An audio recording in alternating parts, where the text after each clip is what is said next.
What's up, everybody? Brothers, sisters, psychonauts, and seekers of truth. It is Ananka, and welcome to my bazaar. Today, I have an MDMA slash 2C-B trip report for you. The title of this trip report is Good, Bad, Life-Changing Wonderful, and was submitted to Erowid in 2001 by the user Hermes Thoth. With all that being said, let our story begin. 1 dose of Burning Man, 5 days, my first time. 50 milligrams of 5-HTP, 0.5 hits of ecstasy at T plus 0, 0.3 hits of ecstasy at T plus 4, 2C-B around 8 to 10 milligrams at T plus 4, and 0.2 hits of ecstasy at T plus 10. It was the night of the burn at Burning Man. It had been an amazing week so far. I had tripped once on ecstasy already that week, and had had my first 2C-B trip, found it very visual and fun. It was the first time in 10 years I had had a psychedelic that strong. I should note that I tend to be sensitive to ecstasy and psychedelics. Half a hit will often get me off. A full hit spread out over time will keep me at a nice level for a good 10 hours. I met up with some friends. It was about time for the burn to start, so we headed out toward the man. Along the way, I took a half hit of ecstasy. It started to hit pretty quickly. I was already noticing it by the time we got to the man. Regrettably, I had to go to the bathroom. I left my friends for a minute after noting some landmarks. Upon returning, the crowd had shifted and the landmarks were gone. I was unable to find them. The man burned soon after that, apparently earlier than expected. The burn was pretty enjoyable, but with a constant nagging feeling that I should find my friends. Quite a bit of searching failed to accomplish this. I then headed toward a pre-planned meeting point. I failed to find it, having misremembered the location. I started to experience the negative side effect of feeling like a child. I felt like a lost child and was close to tears. At this point, the ecstasy trip pretty much seemed to end. I just felt shitty, although not unbearably so, since ecstasy leaves logic pretty intact. Around this point, I think I just decided to give up for the evening and head to bed. Heading back toward camp, I encountered the glory wall. This was a wall with rubber gloves sticking through it.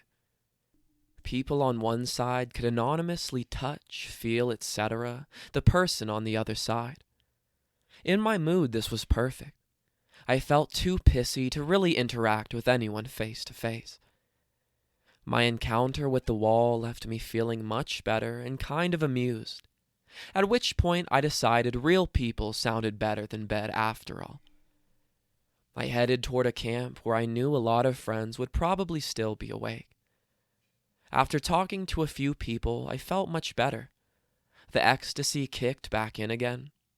I took most of the remaining E, about 0.3 hits. A while later, forgetting that I had taken more ecstasy. Also took my remaining 2C-B from the previous day. Both hit at the same time with a rather edgy rush. I still felt reasonably sober, until at some point a woman ran an incense stick through the beam of light from a projector. The swirling 3D smoke patterns were amazing. I ran outside to tell someone what I had experienced.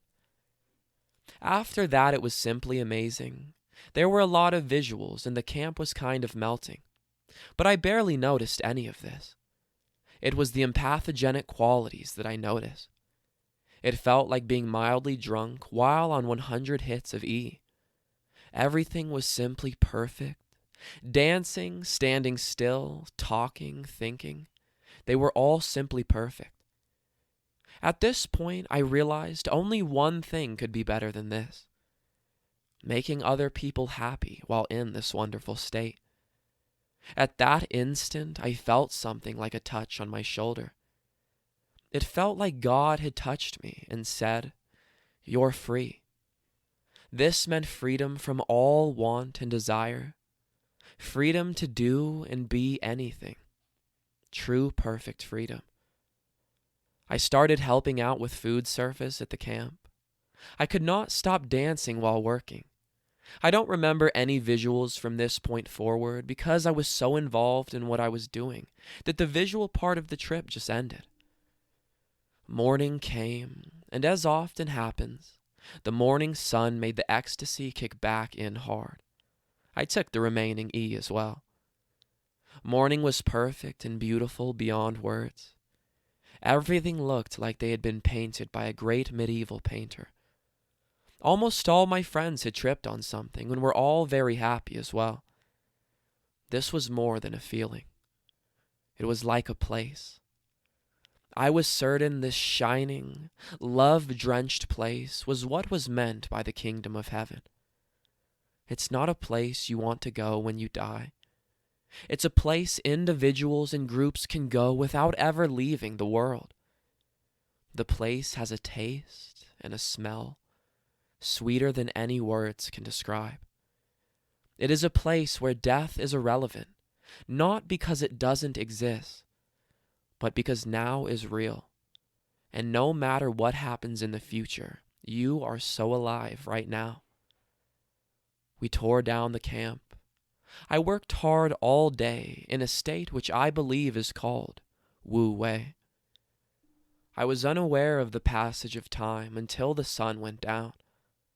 I never experienced tiredness, soreness, boredom, or anything of the sort.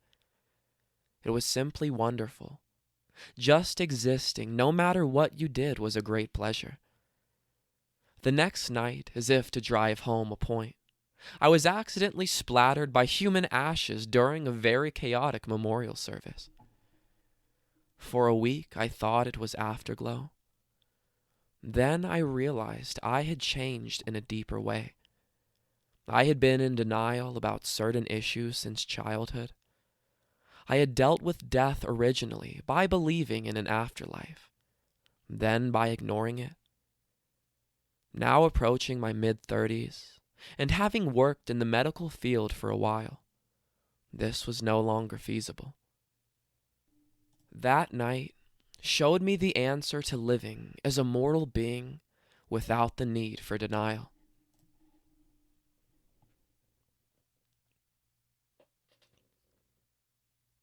All right, everybody. That is the end of our story. If you enjoyed it, don't forget to like, share, subscribe. Share with us your 2CB experiences down in the comments below. Check out the other videos and playlists on my channel, and I will see you in the next one, fam. Deuces.